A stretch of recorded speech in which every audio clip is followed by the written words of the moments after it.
How many times have I attempted to make a video and upload it to YouTube and just run into so many technical problems it was hardly worth the effort?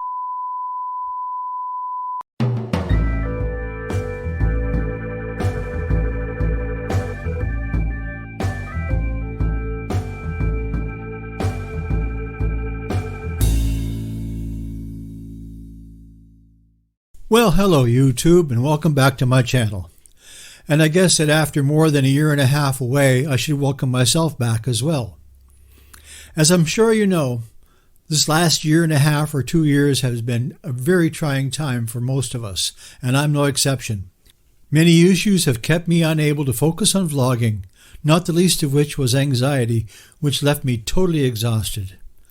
I heard a mental health professional describe it as COVID stress disorder, and a news reporter called it pandemic burnout, and it seems that many people I know, myself included, have been experiencing it.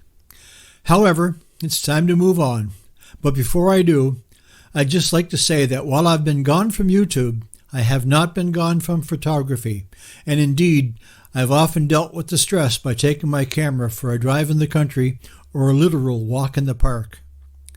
I've also had some time to reflect on this channel and exactly what I want and don't want it to be, and the compromises I'll have to make to get it there. So I'm just going to run some recent images while I tell you what I've been thinking. As you can probably tell by my previous videos, I didn't really plan them out too well. I tried too hard to create content where there was none, and I fell far short of my objectives. I wasn't at all happy with the results. Trying to upload weekly was just too unreasonable under the circumstances, and so this time, at least initially, I will aim for something more reasonable like once a month, and if I find I have more content, then I can reassess. With regards to what I want this channel to be and eventually become, I have from the beginning wanted to use this channel and my camera to share with the viewers the beauty of my Atlantic Canada home.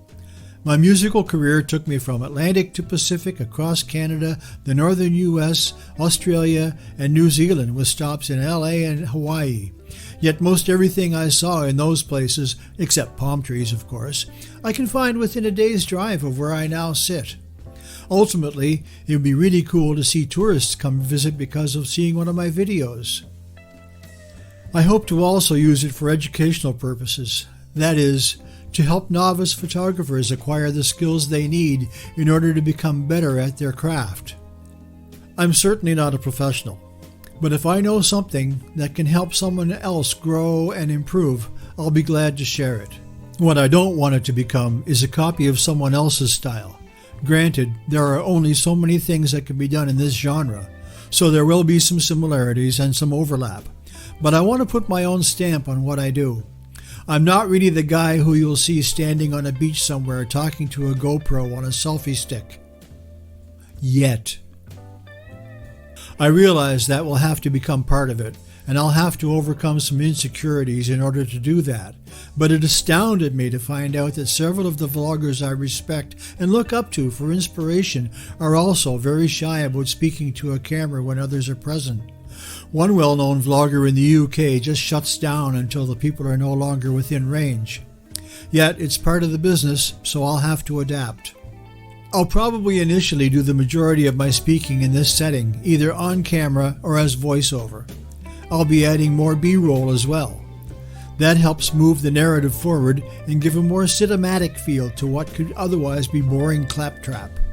Finally, as I said before, I hadn't really planned well enough in the beginning. What I thought I needed to make this work, to do what I wanted to do, was far more than I actually did need.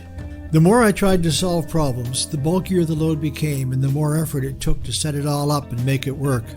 I'm much closer now to what I feel is the ideal setup for me, but I will be doing a video in the future on what it takes to put together a vlog like this. Well, I hope that marks the successful return of Lonnie Jones photography to the vlogosphere.